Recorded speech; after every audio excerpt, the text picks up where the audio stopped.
kultura ay tumutukoy sa ugali, tradisyon at pamumuhay ng mga tao sa isang pinunan o lugar.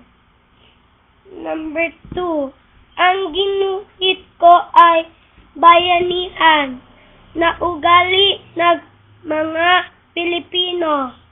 Tayong Pilipino ay nagtutulungan na hindi naghihingi ng kapalit. Tayo ay sadyang matulungin. Number 3, tayong Pilipino ay madasalin tuwing linggo.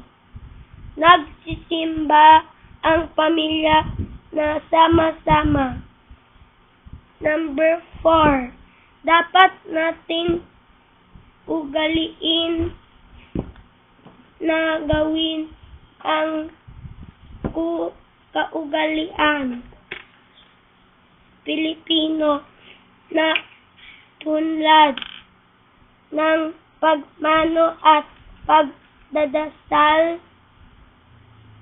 upang gawin din ito habang sa sunod na henerasyon.